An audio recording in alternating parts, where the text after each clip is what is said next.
Hamas approves Israeli list of hostages for potential exchange. South Korean investigators seek to extend arrest deadline for impeached president.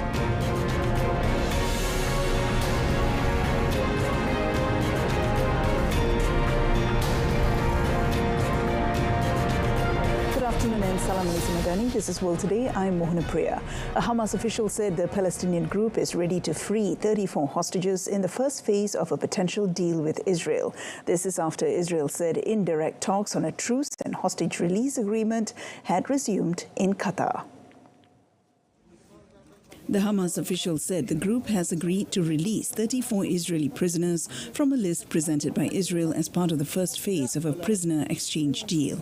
The official explained that the initial swap would include all the women, children, elderly people and sick captives still held in Gaza. Mediators Qatar, Egypt and the United States have tried for months to strike a deal to end the war. Until Hamas officials comment, there had been no update on the talks, which both warring sides resumed in Qatar over the weekend. The latest effort comes just days before Donald Trump takes office as President of the United States on the 20th of January. The talks took place as Israel pounded the Gaza Strip, killing at least 23 people, according to the rescuers, nearly 15 months into the war.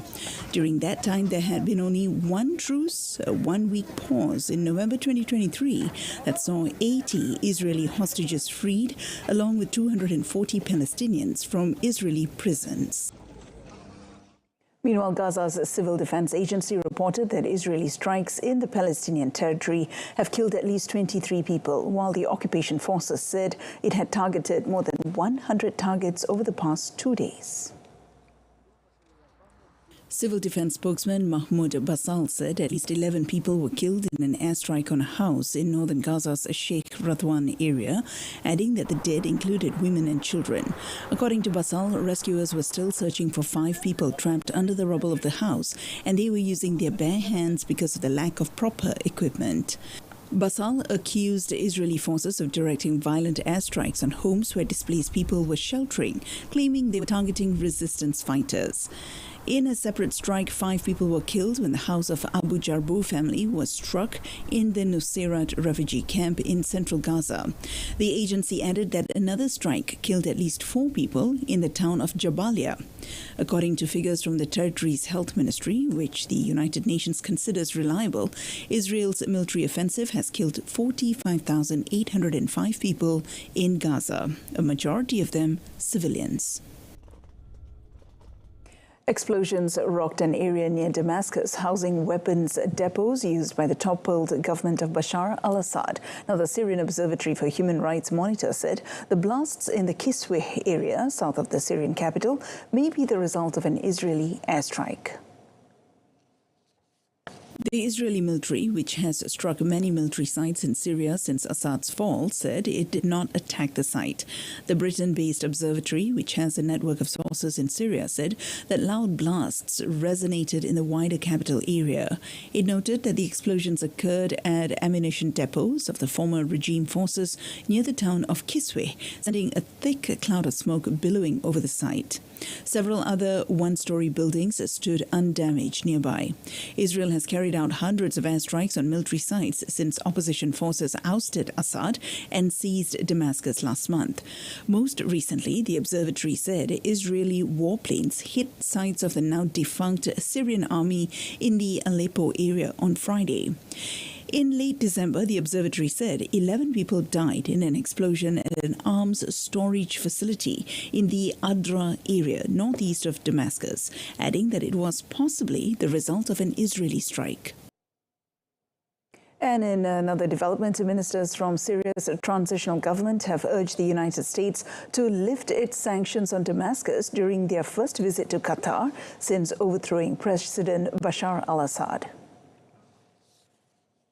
Qatar's foreign ministry said the Gulf country's premier met with Syria's interim foreign minister Assad al-Shaibani, defense minister Murhaf Abu Kasra, and the new head of intelligence, Anas Khattab. Following discussions with Qatar's Minister of State, Mohammed bin Abdul Aziz al-Khulaifi, Shaibani reiterated calls for the lifting of U.S. sanctions on Syria. The interim foreign minister called the measures a barrier and an obstacle to the country's rapid recovery.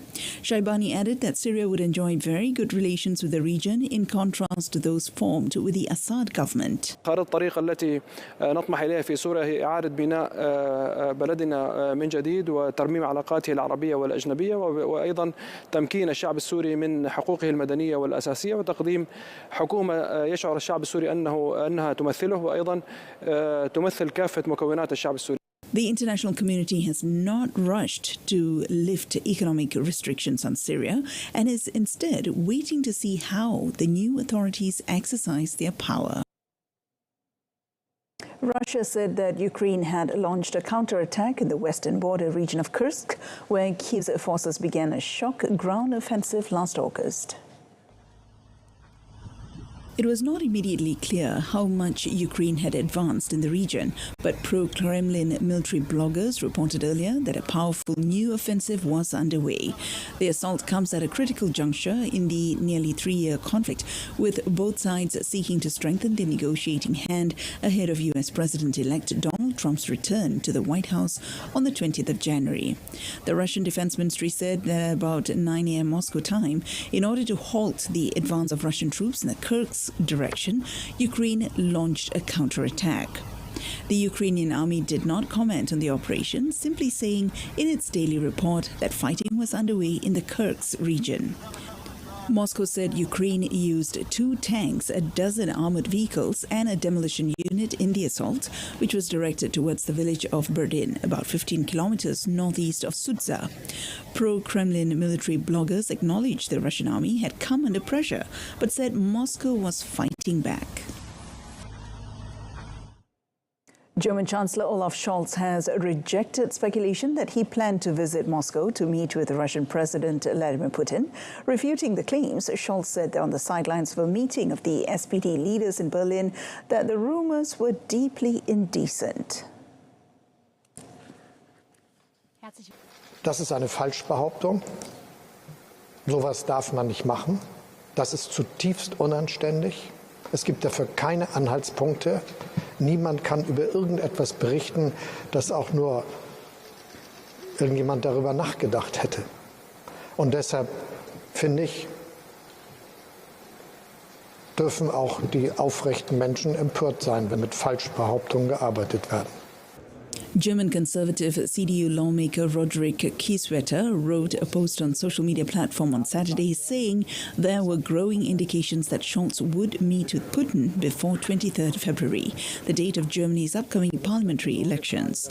Government spokesperson Stephanie Hebestreit said the German government will take legal action against this claim. Earlier in November last year, Scholz spoke on the phone with Putin for the first time in nearly 2 years. The call prompted criticism from Kiev as well as some Eastern European NATO partners. At least 6 people were killed in an armed attack on a bar in Villahermosa, a city in the southeastern Mexican state of Tabasco. According to authorities, the attack took place after 9 p.m. local time when gunmen burst into the bar and opened fire. The authorities said 5 victims died at the scene and 7 others were wounded. One of the injured later died at a local hospital. The incident prompted a significant mobilization of state police and army personnel who cordoned off the bar and launched an operation to apprehend the perpetrators. However, the authorities have yet to locate those responsible or determine the motive behind the attack. They said an analysis of video surveillance cameras is being carried out and elements of the state and federal authorities have deployed coordinated patrols to locate and arrest those responsible. Tabasco, home to oil production facilities, has seen an increase in violent crimes in recent months. According to official figures, drug-related violence has also seen more than 450,000 people killed in Mexico since the government deployed the army to combat trafficking in 2006.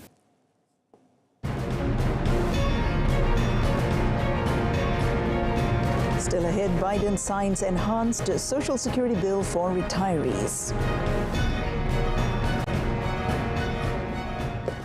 South Korean investigators trying to arrest suspended President Yoon Suk-yeol have asked for an extension to the warrant that expires today, with the embattled leader holed up in his residence. The former star prosecutor has defiantly refused questioning 3 times before a failed arrest attempt saw hundreds of protective guards block investigators trying to detain him over a martial law decree last month. Investigators from the Corruption Investigation Office said they will ask for an extension to the warrant due to expire at the end of today. They also said they had asked for the police help to detain Yoon because of the difficulties investigators had faced and would consult them on the timing of the warrant extension. Yoon faces prison or, at worst, the death penalty if arrested under briefly suspending civilian rule and plunging South Korea into its worst political crisis in decades. But both he and his supporters have remained defiant. His lawyers have repeatedly said the warrant is unlawful and illegal, pledging to take further legal action against it. The head of Yoon's Presidential Security Service also said he would not allow investigators to arrest the suspended president. U.S. President Joe Biden has signed a measure into law that boosts Social Security retirement payments to some retirees who draw public pensions. Now, this includes those such as former police officers and firefighters in what the White House described as the first expansion of such benefits in 20 years. Today is a victory for the dignity of work and the dignity of workers. Everyday people who build the middle class, who built this country, we must never forget it. We can't forget who did it. We just have to remember who we are. For God's sake, we're the United States of America. The United States, there's nothing beyond our capacity. If we set our mind to it, and we do it together. The law overturns a decades-old change to the popular retirement program that had been made to limit federal benefits to some higher-earning workers with pensions. Over time, growing numbers of employees, such as postal workers, also saw their payments capped. Speaking to reporters at the White House after he signed the Social Security's Fairness Act, Biden said the transition to Donald Trump's government seemed to be going smoothly. Former Greek Prime Minister Costas Simitis, who led the country into the European Union's single currency in 2001, died at the age of 88 at his summer house in Peloponnese. The government proclaimed 4 days of mourning and said his funeral will be at the state's expense. Simitis, a law professor and a reformist, assumed leadership of the PASOK Socialist Party in 1996 and was prime minister until 2004. While Simitis had been credited for reducing bloated government spending, critics say he did not do enough to rein in corruption. During his government, Simitis reduced the budget deficit and public debt to make Athens qualify for the Eurozone membership. Simitis had been vacationing at his summer residence close to Athens in the Peloponnese in recent days.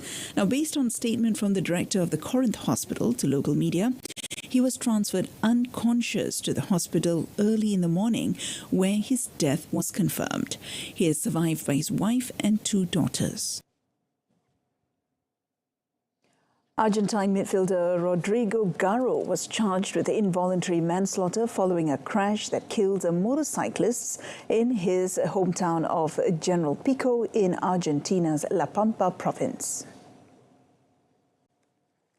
The 30-year-old victim, Nicolas Charaviglio, died at the scene after his motorcycle was struck by a pickup truck early on Saturday morning. Garo's lawyer, David Devan, said his client was deeply shocked and willing to cooperate with the investigation.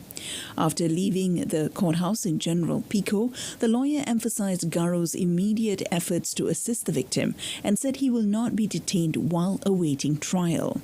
Devan said Garo, who plays for Brazil's Corinthians, plans to return to Brazil. Corinthians expressed solidarity with Charaviglio's family in a statement released on Saturday and committed to cooperating with the ongoing investigation.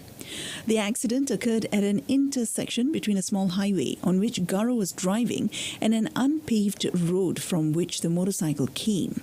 It was reported that the accident site lacked signage and lighting, and the victim, who had his headlight off, was not wearing a helmet, collided with the side of Garo's vehicle.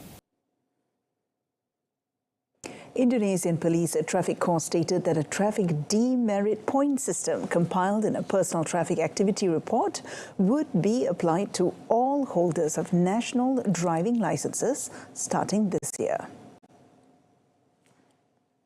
Its Chief Inspector General An Suhanan said it will reflect the residents' safe driving habits on the road, and the parameter will be their traffic violations or accidents. Suhanan explained that the driving license holder will have 12 points each year, which will be deducted every time they commit traffic violations. If they lose all the points, their driving license will be revoked.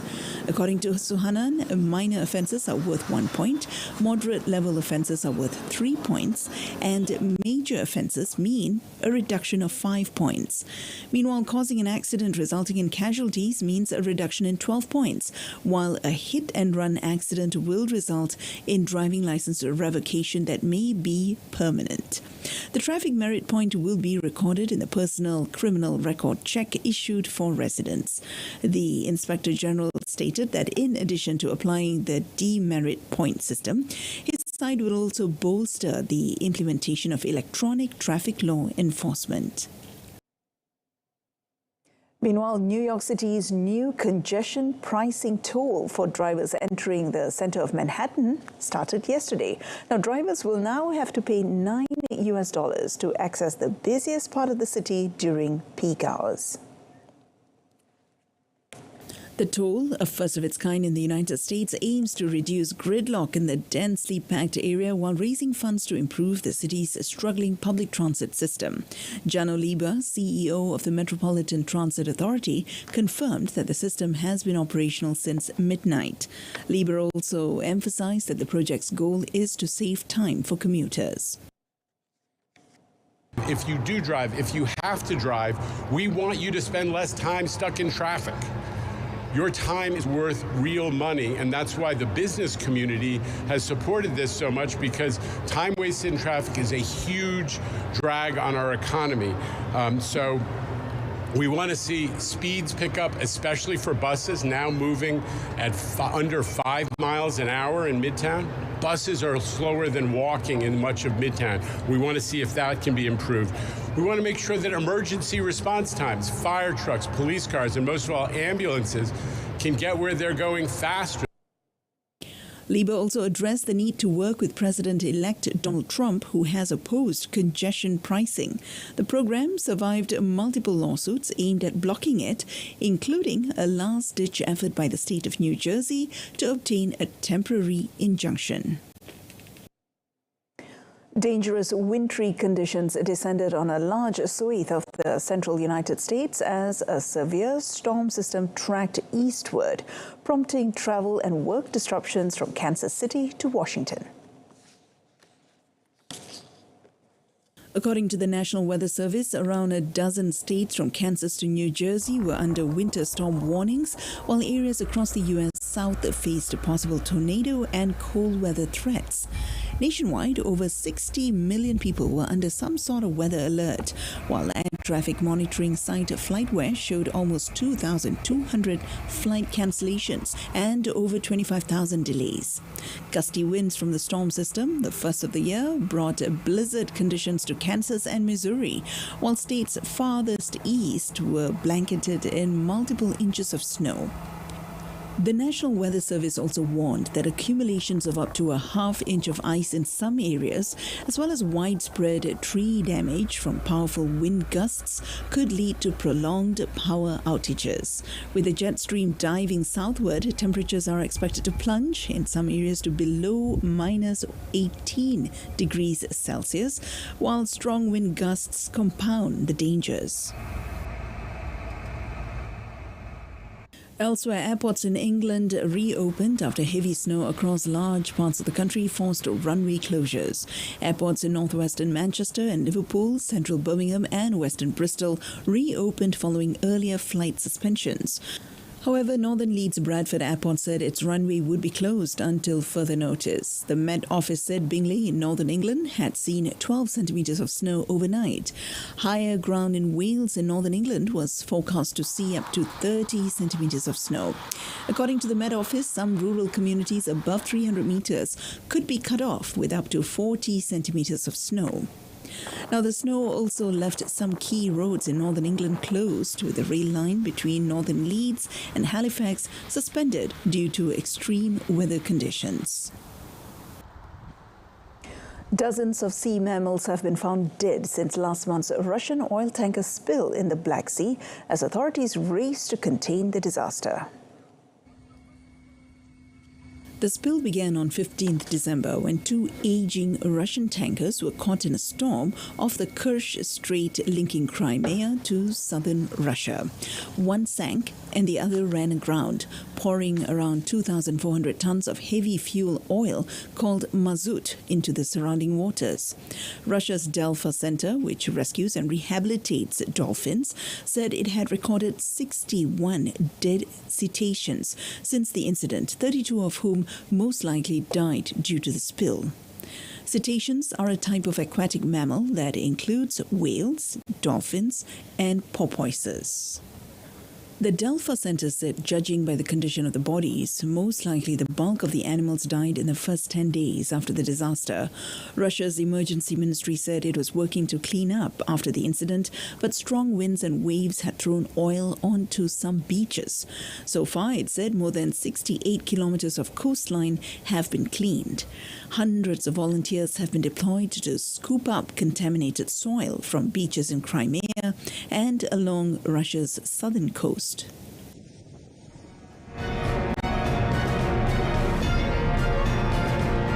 Next up in sports, Diallo earns Manchester United lucky draw at Liverpool. Dengan ledakan pukulan kencang dan serangan balas menggegar gawang di setiap pertembungan. Nantikan aksi lincah dalam perlawanan seterusnya kejohanan TNB Liga Hoki Malaysia 2025. Isnin 6 Januari, Maybank bertemu THT 6 petang di saluran OK dan saluran Sukan RTM. Saksikan juga secara penstreaman langsung di RTM Click.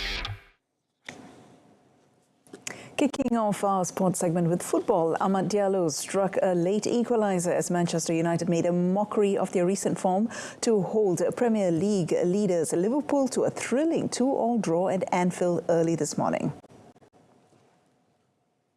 It looked as though Ruben Amorim's United would go home empty-handed despite a vastly improved display, but Diallo swept in a shot in the 80th minute to earn his side a lucky draw and prevent Liverpool from opening an 8-point lead at the top. United went ahead in the 52nd minute when Lisandro Martinez powered home a ferocious shot from a tight angle. But an off-key Liverpool responded 7 minutes later with Cody Gakpo curling home a stunning equaliser before Mohamed Salah put the hosts ahead from the penalty spot. After Diallo's leveller, both sides had chances to win in a frantic finale, with United's Harry Maguire spooning a glorious chance over the crossbar with the last kick of the game. United had lost 5 of their last 6 games, with relegation being aired as a possibility, while Liverpool won their last 3 games, scoring 14 goals in the process.